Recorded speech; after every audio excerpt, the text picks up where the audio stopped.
hard to get college students to smile.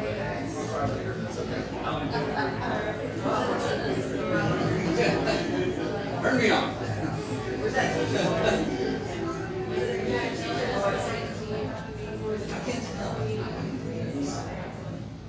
It's time to get started this morning. If you find your seats, please. I know what it is. Jason found it. It was lost, but now it's found.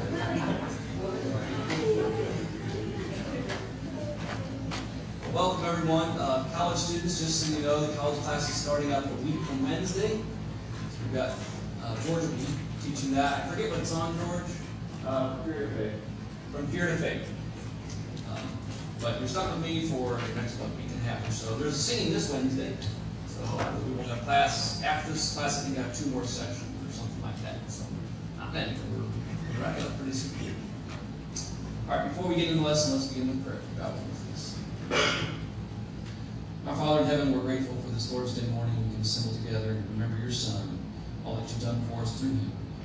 We're grateful for his example, for your love for us in sending him, for the opportunity we have to be forgiven of our sins and reconciled to you through his blood.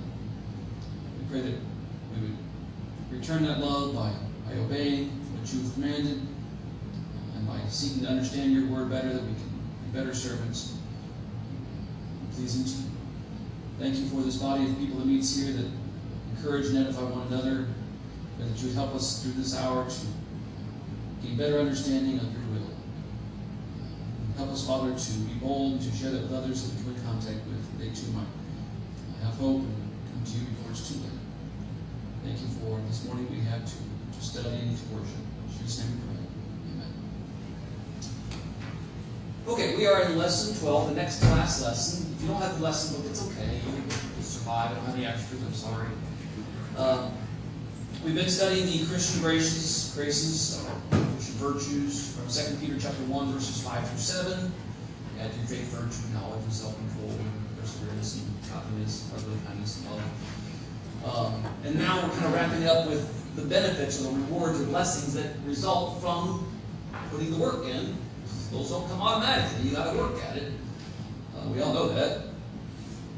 So verses kind of 8 through 11 kind of follow up with that, and he kind of gives the reason and motivation for adding these things to our faith.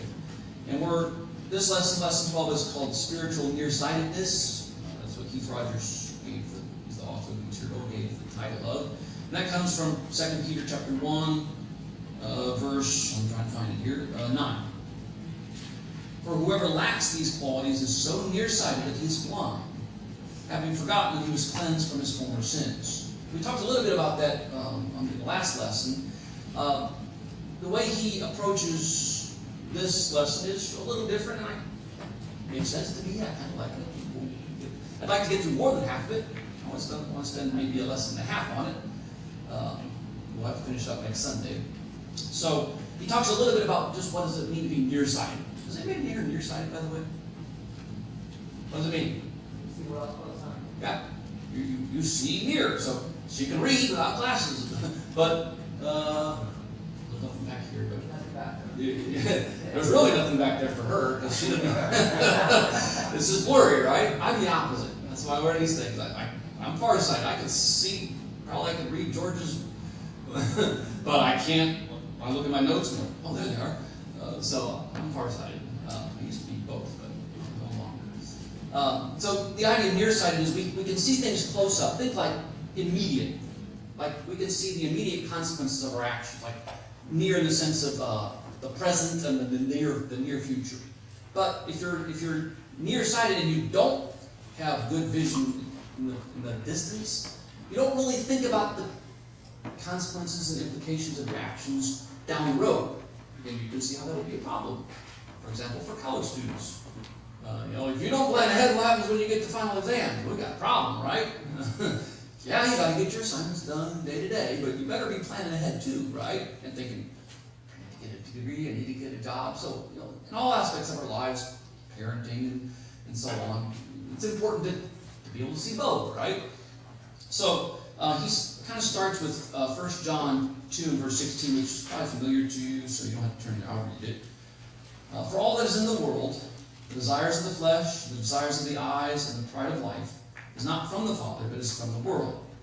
And the world is passing away along with its desires, and whoever does the will of God abides forever. So those kind of three categories of sin, is the way Peter kind of puts it, the lust of flesh, the lust of the eyes, and the pride of life. In this lesson, he comes up with a scriptural example of each of those. Okay, so the lust of the flesh he used Esau. Lust of the eyes, he used King David, against Bathsheba. And then pride of life, he used Rehoboam, great David's grandson, or the son of Solomon, who split the kingdom.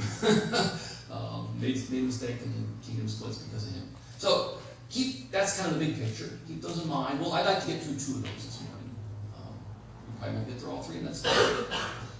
So we'll start with Esau, and there's 2 passages I want to read.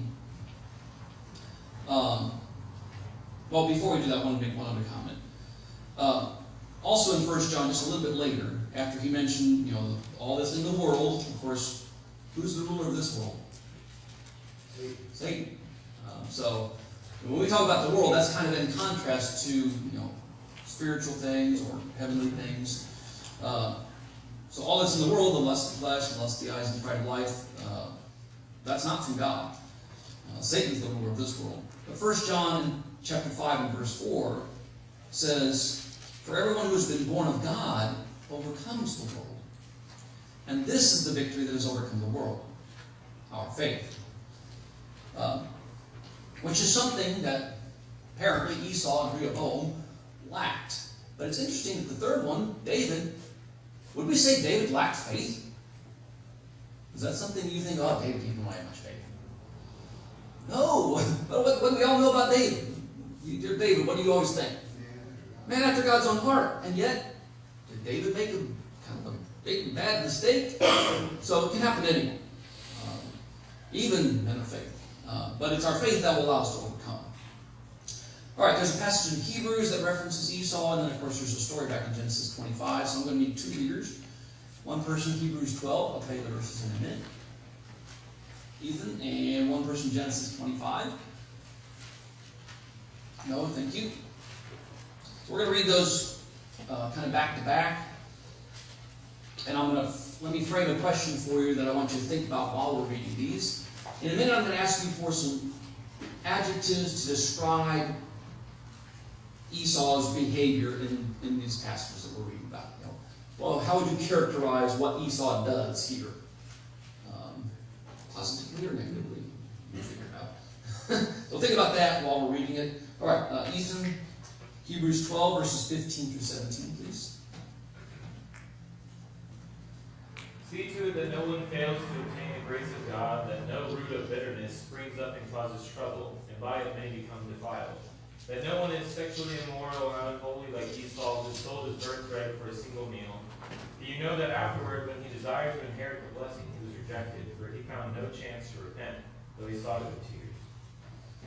All right, then Noah, Genesis 25, 29 through 34, please. Once when Jacob was cooking stew, Esau came from the field. He was exhausted. And Esau said to Jacob, "Let me eat some of the red stew, for I am exhausted." Therefore his name was called Edom. Jacob said, "Sell me your birthright now." Esau said, "I am about to die. Of what use is the birthright to me?" Jacob said, "Swear to me now." So he swore to him and sold his birthright to Jacob. Then Jacob gave Esau bread and lentil stew, and he ate and drank and rose and went on his way. Thus Esau despised his birthright. All right. And of course, we're discussing Esau's, lust of the flesh. How would you describe Esau here? Throw some adjectives out. How is Esau behaving here? You want instant gratification. Ooh, instant gratification. Good. What else? That's 2 words. We'll okay, nearsighted. Yeah, that's good. I didn't have that one. Interesting. Yeah, he didn't really think about the consequences down the road, did he? He's focused on now and not later. So instant rather than delayed or future. So we'll talk about delayed gratification in a minute. What else? You view Esau positively or negatively from these scriptures? It's kind of a game question. All right, negatively. So give me some negative adjectives. What? What struck you as negative? Yeah. Okay, he's thinking about just his own physical desires right now. Yeah, so yeah, self-centered, sure. What else? Yeah. He's desperate. Desperate. Okay. I mean, he actually said, I'm going to die. Do you think Esau was that close to death? So he felt desperate, but should he have really been that desperate? So he's kind of, what do we call it when someone's kind of exaggerating things and kind of overplaying? Dramatic, yeah. He's being a drama queen. He's dramatizing it. Or catastrophizing is a cognitive distortion. He's the worst possible case scenario. Exaggerating the seriousness of the situation. Yeah, he's hungry. He might even, worst case scenario, probably faints. Sometimes you can get hungry enough that you can faint. Is he going to die? Highly unlikely. All of us have been hungry, and none of us has ever died from it. How do I know? Because you're here right now. If you had, you wouldn't be here. So he's probably overemphasizing how hungry he is. But yeah, he at least feels desperate. Yeah. What else? I got a couple more. Read mine if you want. Immature. Childish. I also put flippant. I don't know if that's fair or not, but that's what I put.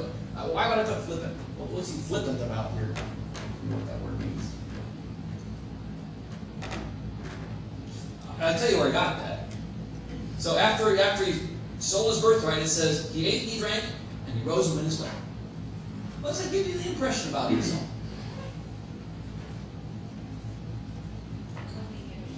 Yeah, didn't really get it. Act like that's no big deal. Didn't even give it a second thought, doesn't seem like. He does later, years later, when he wants the birthright, and he acts surprised that he's not going to get it. But you sold it. Your brother kind of deceived you. Anyway. Yeah, we're not talking about Jacob. Jacob's not a perfect guy either, just like David wasn't. So, but yeah, I'm sure we could look at it from the other side, I suppose. Was birthright a big deal? What was birthright anyway? Double inheritance for whom? The firstborn. Firstborn gets a double inheritance and a blessing. Should that have mattered to Esau? You're going to get twice as much. Should that matter to you? A little bit or a lot? A lot. That's a big deal. But Esau doesn't treat it like that, does he? And that's why it calls him an unholy or profane person in Hebrews 12. So, what's unholy or profane about how he's behaving or acting? Did he do anything? Did Esau do anything wrong? Birthright's his. Could he sell it? Yes. I mean, I don't know that he sinned by doing it. Well, yeah, I guess that sounds like in Hebrews 12 he did. But it sounds like it's just within his right or control to do it. He just ought not. Yeah, they. To me, it's something he just worked for. Many rich families, when you see children. Who would work for? Sorry, who would work for? The firstborn. The firstborn. He did work for it. Oh, I see. I see. He just thought it was an automatic thing. No big Yeah. deal. Well, the second one, he knew it was a big deal. Yeah. He knew. So that's the way I look at it. You see it every day.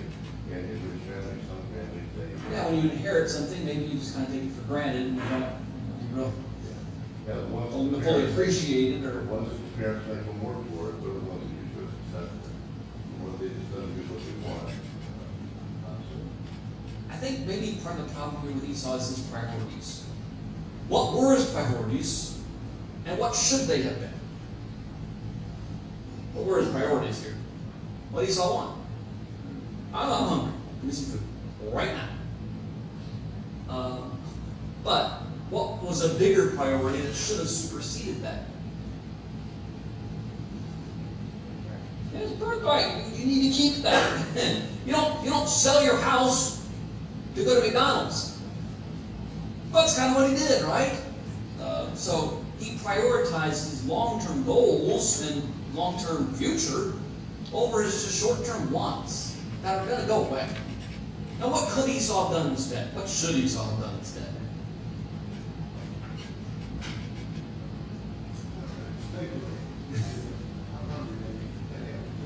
He could have just asked. Now, maybe if Jacob refused, what could Esau do? Michelle Mom. I don't know how old they are. They might be a little old for that. But yeah, go ask Mom. Go make yourself a sandwich, Esau. Imagine they had access to food somehow. Esau's a hunter. He knew how to get. He says he's going to die, but you know what? I'm pretty sure he's got time to get himself something to eat before that happens. So it was more of a convenience thing. We're going to say that. Esau disregarded the glory of God. He was more interested in his physical wants and needs, whereas he's the grandson of Abraham. God gave a promise to Abraham, and for the birthright would be Seed promise, yeah. important. Esau could have and really kind of should have been in the lineage of Christ. I mean, the promise has been given to Abraham, through your seed, all the families of the earth will be blessed. Typically, that comes to the firstborn, you would expect, but God chose Jacob instead. And, so, now, I realize Esau did all these things, but we don't do anything like that today, do we? In American society, we don't do that kind of stuff. We've learned our lesson. We do not do anything like that anymore, right? And that's sarcasm, by the way. We're different, obviously, but in American society, what similar things do we do to what Esau did? Maybe without realizing it, or we see it in other people, but not in ourselves. What are some similar... This idea of we should have delayed gratification, but instead we have instant gratification, right? Spend money on that used credit card. I had that one. By the way, guilty. So, I'm not coming down hard on you guys. Some of you probably haven't had a chance to do that yet. Don't. Don't repeat our mistake. You know, I want this, whatever. I mean, I'm getting married. I need carpet or whatever, and I need to furnish it with couch and everything. So, I go buy a new couch for, I don't know, a couple $1,000 when I can get a used couch on the side of the road, or for $50 or whatever. So that'll last you a year or two until you save up for it, right? Because otherwise you put it on credit. Well, you got your instant gratification, you got your nice couch, it looks like you got your life all together, but you're going to be making payments on that for a long time. You're going to pay way more than it's worth. And put yourself in debt. And does American society have any trouble with that? Yeah. Are Christians immune to that? We make mistakes too, don't we? It's almost like we're people. So, I mean, that's one. What else? What other illustrations can you give of making a similar mistake to Esau? This instant gratification, nearsightedness, not thinking about the consequences of our actions. At least one more that you can do.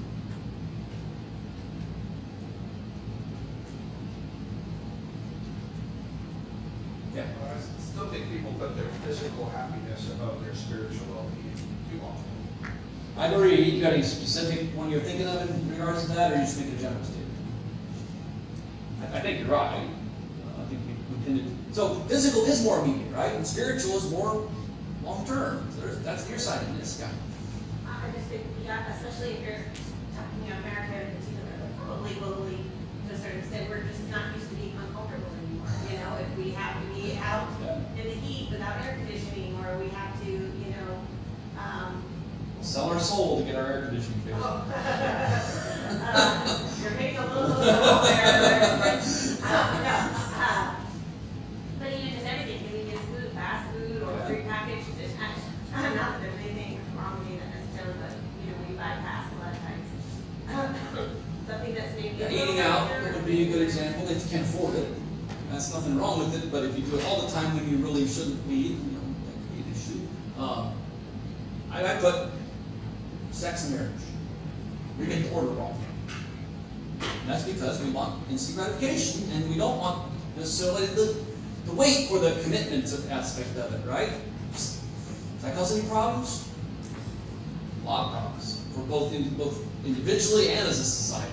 We've got a lot of going on. And again, Christians are not immune to this. I'm not pointing fingers at other people. We gotta think for ourselves. I wrote my notes. Go ahead. I maybe this is a little topic, I don't know, but. Oh, we don't do that. I want to look at, well, the fact food with us, just, we don't get. Okay. I mean, Our diet, it's yeah, not- sure. You know, our bodies are temple. And so, yeah, true, I mean, we would feel a lot better, feel a lot healthier, we forget that. I think that's an important thing that we should. I'll use myself as an example. I was lucky to have a pretty high metabolism in my younger days. So I could eat whatever I want, I was never at all. I didn't gain weight. Naturally skinny. And then 40 hit. And my metabolism changed. And all of a sudden, all these bad habits I have, eat as much as you want, eat junk, whatever. Now, it's sticking. And this, I got to change a habit that has been a habit for decades. It's not going well. Baggy clothes can hide some things, but you know, there's going to be a problem if I don't. But it's hard now. I was in hindsight, shouldn't have done that. I'm trying to tell my kids. It's going to catch up to you someday. Because when you're young, you can just eat. And sometimes, some people just doesn't. It's not a problem until it is. And it will be someday. I wrote that Esau was blinded by his stomach. So, one of the things that I want to bring out is we kind of got our cool mind and our hot mind. Okay? Our cool mind is rational and clear thinking. Our hot is emotional and impulsive. Which was Esau being here? Yeah. It's in the moment, right? It's hot, but a little time. I think it'll pass. When Moses had to make a choice, am I going to stay in Pharaoh's household, or am I going to be part of my people, my biological people, my birth mom, as we would say now, instead of my adopted parents? Because he had to pick, right? Which did he choose and why? Hebrews 11, verse 25. What? And why? It tells us why. That's what he chose, rather than passing pleasures of sin, because he looked to the reward. Was Esau or Moses? Was Moses thinking short term or long term? Hot or cold? Which was Moses making his decisions based on? Long term. He was thinking it out, right? He put some thought into this. He didn't just make a rash decision. And that's the way we need to be. But we have a phrase, YOLO. What's YOLO mean? You only live once, right? Is that a good mantra for a Christian? It's true. You're right. You only live once. Bad motto to live by. James 4:14. Life is but a vapor. What do you know about vapor? It's on. Appears for a brief while and vanishes away. I mean, I made mac and cheese for my kids yesterday, and it boiled, and there's steam. As soon as you turn it off, gone. It's seconds. That's what this life is like compared to eternity. In fact, mathematically, it's even less than that. You compare any finite number to infinity, it's zero. You find it's zero. So it's nothing. It's literally nothing. But Jason's right. That's what we invest a lot of our thinking and planning in this short term, and we're not laying up our treasures where they're supposed to be. And we're putting it where moth and rust and destroy and these breaking and steal, and not where it's going to be safe forever, right? That's a problem Esau had, and you have that problem too. All right, I'm kind of wrapping up. I'm preaching too much, so I see this in myself, guys. I'd like to go back and have a few do-overs, but I can't do that, so got to deal with it. Other comments on this lust of the flesh and this instant gratification? emotional, impulsive acting, and nearsightedness, and not thinking about the consequences in the future. We're moving on to David this time. You know, I started back. All right, but Esau was just a bad guy. A guy like David would never make a mistake like that. 2 Samuel 11. Man after God's own heart.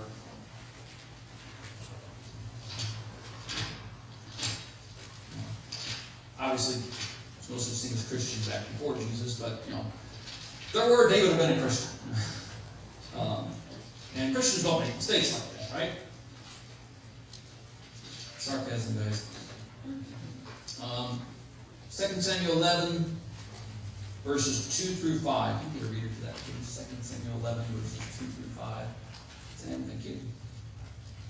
Then it happened one evening, David rose from his bed and walked on the roof of the king's house. And from the roof he saw a woman bathing, and the woman was very beautiful to behold. So David sent and inquired about the woman. And someone said, "Is that not Bathsheba, daughter of the wife of Uriah the Hittite?"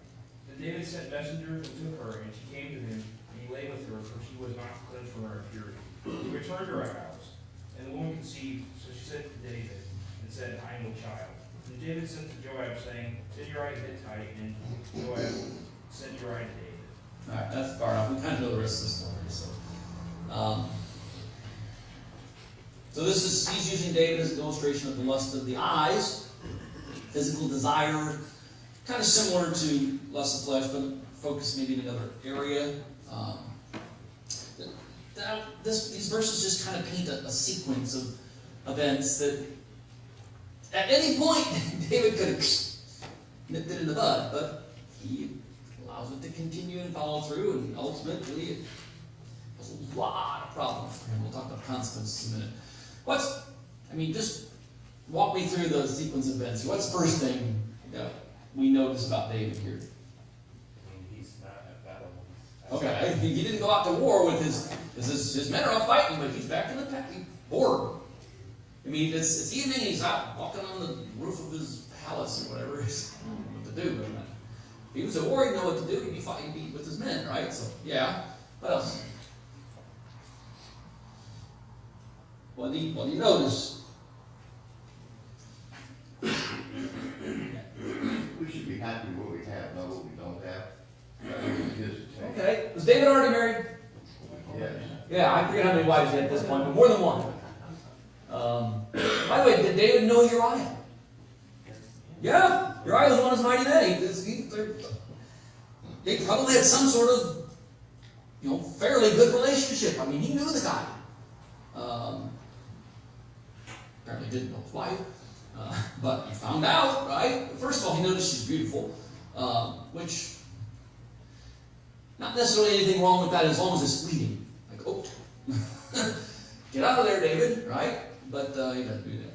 He dwells on it. In fact, he follows up on it. So he sent and inquired, "Who is this lady? Who is this?" And has him find out. And they tell him, "It's the wife of Uriah." Should have stopped right there. "Oh, Uriah, no, that's my friend." Okay, she's taken. But David's king. And he can have whatever he wants. They say power corrupts. Most of us would not have opportunity to do what David did. I don't have messengers that I can send to go take care of my stuff for me. That's what David does. He sends it, "Go get her for me." I don't know how many people he sends, but kings can do that, right? That's what he does. And of course, afterwards, when he finds out she's pregnant, what does David end up doing? We didn't read that. What does David end up doing? Brings back her David. Brings back her husband. Yeah, he tries to get her husband to come home, and so the husband will think that it's his, and that doesn't work. So what's his plan C, I guess? He tries to get her drunk, and then Yeah, okay. I forgot about that one. He tries more than once. Still, Uriah killed himself, sort of. But not Uriah's fault. He didn't do anything wrong. Then he sends his own death note in his hand to his commander of the army and has him killed. Sends Uriah back to battle with a note. Of course, Uriah didn't read it. If Uriah had been a dishonest guy, he would have read it and wouldn't know what was going to happen. But basically said, "Put Uriah in the front of the battle and withdraw from him so he dies. And sure enough, he did die. Who killed him? Well, technically the other army, but who really killed Uriah? David murdered him to cover up his sin. Which is the way sin is. We tend to, we don't want to get caught, so we try to cover it up, which means it leads to other sin. That's the way these things go. Then this is a man after God's own heart. So, if that could happen to David, could that happen to some, not this exact thing, but could something like that happen to us? Certainly. Oh, boy. Absolutely. I may have to those of us who are older, not that exact thing, obviously, but those sorts of things, trying to cover up sin. So there's a warning for us. Now, similar to Esau, what was David thinking, do you think? That begins. What was going through David's head? Immediate pleasure. Yeah, she's pretty. I don't think David thought a whole lot beyond that. She's pretty and I'm king, and if I want her, I can have her. I don't think he really thought, if he put that into words, that's just kind of the way things were. Was he thinking about what might happen as a consequence down the road if he were to follow through? I don't think he was, because if he had, he probably would have. What does happen, by the way? What are some consequences for David? Yeah. The child died. Child dies. That ain't good. That's rough. Really rough. There's something else too. His sons, they come out and then take his wives. Absalom specifically, yeah. So God sends, I think, Nathan the prophet to David and says that, you did this in secret, but your neighbor is going to lie with your wives in the sight of all Israel, and everybody's going to know about it. And that's what happened. Absalom did his concubine. It's right up on the roof of the temple, roof of the palace. Everybody saw it. I mean, embarrassing. This is when David kind of had to leave town because Absalom kind of had a coup and overthrew him for a short period of time. So, caused David a lot of problems. If David had known all that was going to happen, do you think he would have gone ahead and done it? I would hope not. So maybe, not being so nearsighted, which is kind of what David was being here, if he thought about, looked down the road, he was, I could save myself a whole lot of heartache by just having a little self-control and discipline here right now, right? Other things you wanted to bring out about this, I know the story very well. I don't want to be too hard on David because I think if you compare me to David, I'm not going to come out real great. But David made his mistakes, and the Scripture doesn't hide them. We're supposed to learn from these. Yeah. I think it's more likely that David did know who Bathsheba was. Okay, maybe, yeah, we don't know, but Yeah. maybe. Her grandfather was Ahithophel, which was the king's David's counselor. counselor. You would think you would know. You would think you would know. Well, he was far in the way where he couldn't really see really good inside. But I don't know. Right, yeah. So you would know of her at least. So just didn't realize that was her. So I don't know. Yeah, it's possible. Yeah. By the time he went and sent for her, Trevor brought, he knew who she was. So he knew before. It wasn't like he found it after. No. He found out before. He went ahead anyway.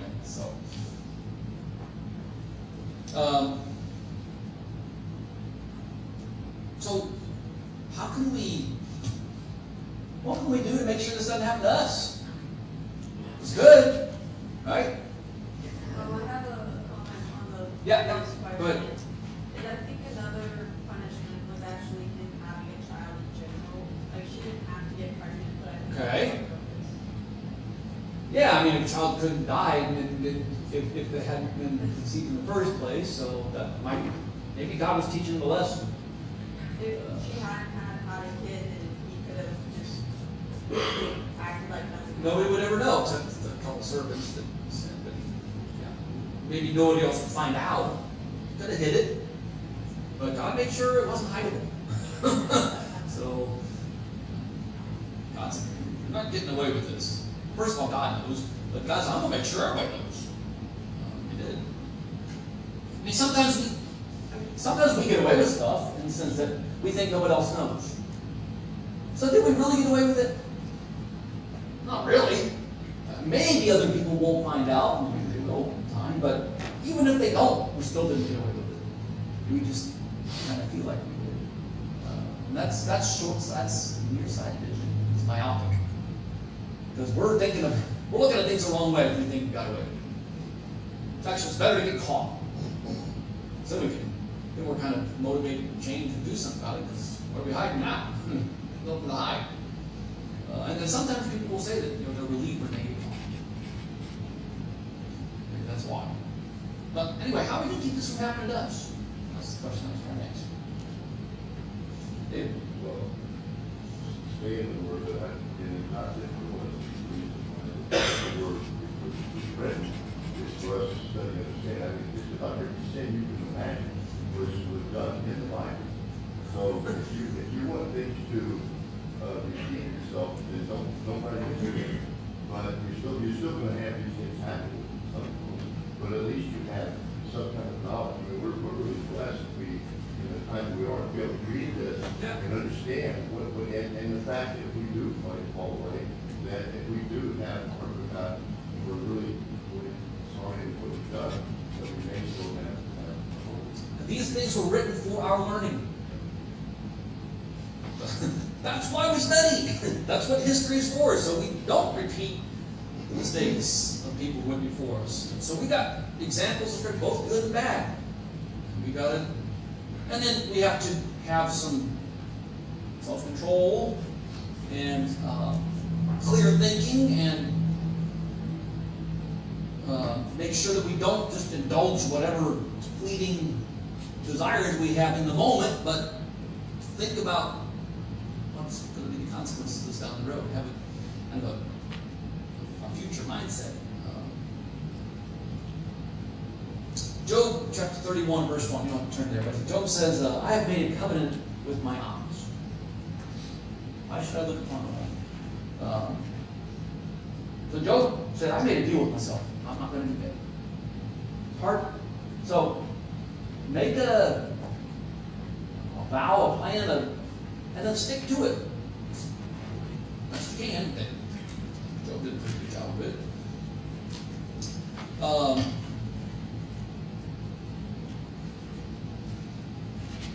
Do we do anything similar to what David did? Not exactly, probably not, but any ways in which people in society today do that sort of thing that David did? No? I think one thing that, for me is troublesome is things spiraling out of control quickly. But Sit on David, yeah. yeah, so just the fact, I don't know, like I can just confess their sins to one another, confide in our brethren. That's something, I lack in, and a lot of us don't even work on. But, having that brother to brother, mother to sister conversation with someone can really, help bring those sins to light, put an end to that, quickly before it does, spiral out of control. Like, David didn't seem to be taking counsel with anybody here. This all seemed to be kind of on his own and kind of try to hide everything, and that's maybe why. Maybe someone else could have helped him see more clearly, but plus what Nathan was. yeah. So, what I had down, kind of a similar type thing would be like coveting, or being envious of other, keeping up with the Joneses. So I would like this new toy, this new house, this new car, these new clothes, and just not really thinking about whether that's a good idea or not, just go ahead and doing it. Worry about the consequences later. We tend to just kind of think or hope or assume that it'll all be all right, and we don't really count the cost, do we? Sometimes. Other comments on David? We got 5 minutes. That's how far I wanted to get. We can start the last one, but I want to make sure we got at least this far this morning. So Rehoboam is next. Pride of life. Other comments on either Esau or David? Yeah. Mr. Dave, I don't know how true this is, but I thought it was here. We were studying David, and something came up about when he went out. He woke up, he went out. The hour that he went out was kind of an unwritten rule that dudes aren't supposed to do that because that's when the women are wasn't me, but. I don't know, I'm just saying, like, if that is true, we put ourselves in places that could draw our attention, whether it's social media, it's a physical place. You know, we all know what we struggle with, we'll soon find out what our sins are that we struggle with, the temptations. And like an addict, I'll just use somebody who's addicted to alcohol. You've got a problem with alcohol, and you go to restaurants and bars, and sit down places, that's probably gonna be a struggle. Yeah. And I don't know if that was the case with David in this situation, but it might have been. I don't know. David might have been bored, just looking for some fun or whatever, I don't know, maybe. there's an interesting contrast between Joseph and David in here. So. Because I think the unwritten rule was that you're not supposed to take a bath underneath someone's balcony. You know, they can look down on you. But whereas Potiphar's wife was trying to grab Joseph, she wasn't fighting David. She didn't scream, which that's the law. If they're screaming, Right, yeah. you don't kill Yeah. her. All right, so they don't give Bathsheba a full pass here, sure. Right, well, it's an interesting contrast. Yeah. Where Joseph said, I can't do this to God. Yeah. And David said, I'm I'm going to the do this king, for I can me. do what I want. At that moment, at least, that's kind of how I was thinking. Yeah, Joseph's like, I got out of here. Like, desperately, left his clothes. And not very many of us would run out basically naked or clothes. I mean, that's commitment. So this ain't gonna happen. I gotta get out of here. We're gonna see something. Yeah, what I was not interesting is, he was the only school in service, once the child had died, he immediately cleaned himself up, and he moved on with his life. My wife and we talked about this, that there's this place where, I guess a person had to go, right? And since we lived up there, somebody is maintaining that, with flowers, and it just can't make it more. And I think that the Christian, aren't we supposed to let go? Well, at least not dwell on our past sins because they just eat us up. Remember, learn from them. So I don't know we need to forget them so much as just sort of forgive ourselves. If God can forgive us, we can forgive ourselves. We don't have to. Otherwise, it's going to just kind of prevent us from moving forward. So I don't know we have to forget, but certainly we got to move on. And David does that. I think Psalm 51. Am I right about that? Jason's at his reflection on the incident, Psalm 51. Just his attitude about it. I forget which Psalms. I think it's Psalm 51. Okay, well, we only got like a minute or two, so let me just preview where we're headed. First of all, no class Wednesday. Singing. Please come. But we won't be doing this. So next Sunday, the third one, the Pride of Life, is Rehoboam. We'll finish that, and we'll start the last lesson, lesson 13. Because I only got 2 classes left, and I want to try to get through as much as we can. So Jason can start when he's supposed to, and the college class can start when it's supposed to, and you're not holding you up. So that's my plan. We'll finish Rehoboam and also start the last lesson, lesson 13. So I'm going to quit. I mean, early unless anybody's got a final comment. Okay, thank you for participating. I'll see you Wednesday, but we'll class till next Sunday.